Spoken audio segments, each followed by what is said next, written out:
All right.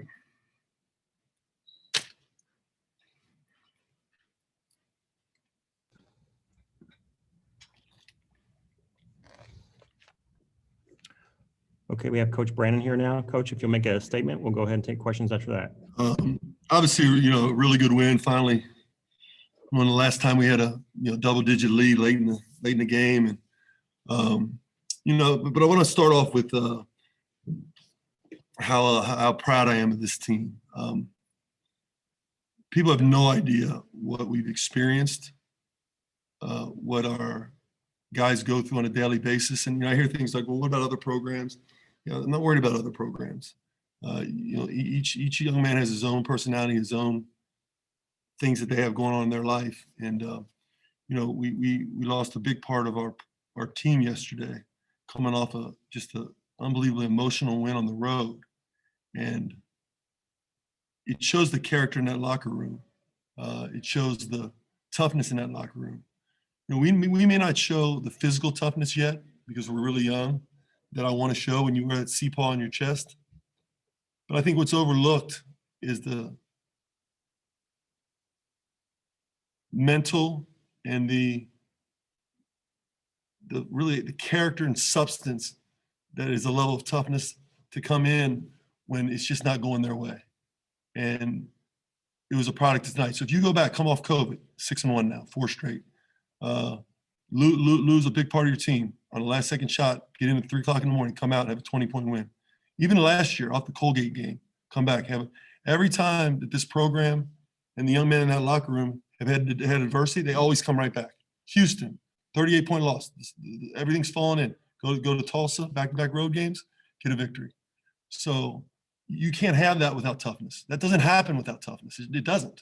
So we're going to get Cincinnati strong. We'll get Bearcat tough on the court, and we're getting there. But you better believe there's a toughness level to this team that I think needs to be acknowledged. As far as the game goes, obviously I thought, we were limited in terms of our bench, and the young guys really stepped up. JD had a big-time game shooting performance, and when he plays under control, plays off 2 feet driving, and does different things like that, he's really, really good. I thought Mike Saunders did a great job for his first, heavy minute game. And Mike has just been Mr. Consistency all along. For him to have 16 points and 7 assists and 2 turnovers, it's so valuable. I mean, Mason Madsen's a point guard too, so it's valuable to have that many ball handlers on the court. And Tari Eason, I said before the game, I said, guys, we're going to need a lift from our bench. 3rd game in 6 days, and certainly Tari provided that for us. So, a glimpse of the future, and but also I thought Keith Williams was unbelievable on the bench in terms of his response to his 4th foul. So excited about the win. I have 4 games in 8 days coming here in less than 48 hours.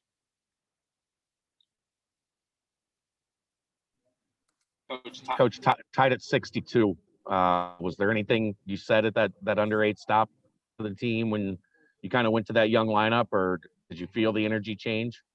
No, I think, obviously the ball in the basket, we're not letting any second shots. And then, the press, we got some turnovers in the press. So I think, Chad, more than anything, it was probably the pressure started adding up a little bit. We went zone and got consecutive stops in the zone, and we were able to get out in transition. And it's a pretty skilled lineup. Now, listen, we can go off, and we can also make crazy mistakes because of our youth. So, every rebound target, every defensive rebound, and we were playing in transition. We do that, we're pretty good. But I think it really came down to the fact that I didn't say anything. It came down to the fact we got multiple stops. When this team gets multiple stops, consecutive stops, then we're pretty good offensively. Were you aware of the youth that you had on the floor in that stretch? Was that deliberate? Well, I was aware of it. I don't know if it was deliberate. I didn't tell Keith to get his 4th foul, but we just don't have a ton of depth right now at our positions. So, the only sub for Keith coming out of the game is going to be a freshman. John, how do they maintain this? This was different. We haven't seen a 20-point win this season, but how do they keep this thing going through this final stretch? Well, I think it goes back to stops. I mean, you're not going to win by 20 per game, but Keith, I think it goes back to, are you willing to put on the line defensively? And it shows what you're able to do offensively if you get stops. When you're taking the ball out of the net every time and they get in a zone press and then they go back zone and the clock just eats away. That's how they win games. That's why Ron's been so good. He gets the game, the timing of the game on his side. based on how they play. And that's why they keep games so close and win a lot of games. You know, we were able to flip that by getting stops and getting the first rebound. So you no longer have control of the clock when you get a stop and get the first rebound. And it goes to the faster team. And we just got to be able to, you know, obviously 23 assists, 13 turnovers, all those things are great. It comes down to getting stops. Was today a coincidence, David? What happens with David and then they play like this today? Was there a rallying thing there, do you No, think? I think it just goes back to what I said before, the adversity, right? Okay, COVID, sure. 25-day layoff, 4 straight wins. 38-point loss at Houston. Win the next one at Tulsa on a road game. These guys consistently bounce back from it. Colgate, come back and beat the top 25 team in Tennessee. These guys consistently come back. So you can't do that without character. You can't, that was my whole point in the beginning. There's a toughness to that needs to be recognized. We've seen You continue to have- flashes of. Go ahead. Okay, you continue to have, you've mentioned toughness quite a bit in the freshman day, John. Obviously, how much does that correlate to in 2 days you have a quick turnaround against a really good defensive team in Memphis? I think we got the #1 defensive team in the country coming in here. So we got some work to do here tonight. We'll be up here trying to get right. You know, our coaches do a great job in advanced scouting. I'll jump involved with them in the Memphis scout now that this game's over. And we'll have a challenge on our hands. We've seen flashes of Tari's talent, but what was the difference tonight that allowed him to produce like that? Well, I mean, the ball goes in the basket, it helps. But I just think, you know, when he plays with energy and when he plays with a narrowed focus, he's really, really good. When he plays with a, you know, living in the past, that play happened. You know, 2 plays ago, this happened. You know, I wasn't 3 plays ago, this happened. He's, you know, he's not as good as he can be. When he's present, and we talk about the precious present. In fact, we even read him the book, The Precious Present, the other day. When he's present, he's really good. When he gets too far out in the future and too far in the back, in the past, is when it kind of messes him up. So I thought he was present today, and obviously his talent is unquestioned. And before the game, I said we're going to need somebody to pick us up off the bench. A multitude of guys did. Tari did, certainly at a high level. Hey, John, a lot of teams, if they lost by 38 points, they'd want to kind of move on, forget about that, and leave it in the past. But you've brought it up a few times just in this press conference. It seems like you guys are kind of wearing that like a chip on your shoulder. Would that be accurate? Not a chip on our shoulder, Kel. I think it's just we have character.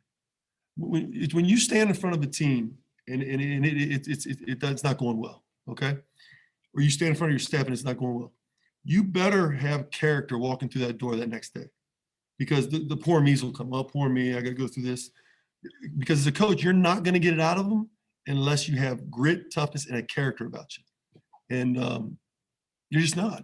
And in every capacity, we've come back. So I'm pretty lucky to be able to coach those guys in that locker room. Coach Mikey's hit a 3 in each of the last 3 games. Can you talk about the development of not only his jump shot, but his confidence to be able to let those go now? Because he seemed like he maybe hesitated at times early. Well, I tell you what, that freshman class is not lost for confidence now. You know, you got Mason Matson throwing lobs, you know, when we need to be working the offense and looking at me going, Coach, you realize how good that would have looked if we'd have made it? I'm like, no, I realize how bad it looked when we didn't, and they almost went on a run. So they don't lack confidence, and Mikey included. So, you know, performance breeds confidence. Those guys know they're good players. They know why they're at the University of Cincinnati.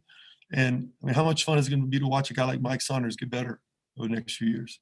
I'm looking forward to it because his speed, once he starts knocking down shots consistently, he's a problem. John, you said the other day that you'd like to sit back at the end and finally get to watch the game. You were able to do that a little bit tonight. Did it feel good? It did. Yeah, it did. I didn't have to try to think of what we were going to do on our next play and the next defensive possession. I just kind of let the guys play a little bit. My team, and as any coaches like this, your team is better when you stop coaching a little bit and the team takes ownership. You know what I mean? So, you know, my best teams have always been teams where I can just manage it and make sure they're in the right spots and just support them. And I was able to do that a little bit more tonight because of their mindset. Coach, we've talked about JD's, you know, energy and his improvement outside shot, but to go 27, 5 and 5, 10 to 16 from the field, I mean, that's like a big development. What has he done that's allowed him to jump up this much of a level? Well, he's got great confidence, but he works on his game. We've helped him slow his game down. It may not look like it, but he's slowed it. Like those finishes around the rim, he was working on them after shooting around today by himself. But he slows down now. He plays off 2 feet. Think how many traveling calls JD had at the beginning of the year. We do a 2-foot drill that he's just fell in love with. And he's gotten better at it. So even though it looks like he's a little frantic, he's playing with so much more control. I mean, 5 assists, 2 turnovers. That would have been 2 assists, 5 turnovers before. So, he's seeing the game better. He's playing under control more, and that allows his talents to come out. And the biggest thing, he's all in, man. I mean, he's got Cincinnati on his chest. He is all in. And when you're all in, it doesn't leave anything else. It only leaves an opportunity for you to be the best version of yourself when you're all in. And I said all the time, Jeremiah Davenport is the perfect COVID player because the game in his head is 13,000 people at Madison Square Garden or 20,000 people at Madison Square Garden, even though there's only 900 people in Fifth Third Arena. With Anything all the else? struggles you've gone through at points this season, seeing how the young guys played well down the stretch, did it serve as any validation or maybe just motivation moving forward for the program? No, I don't. I don't pay attention to what's said. I mean, we're 6-1 in the month of February. That's what I pay attention to.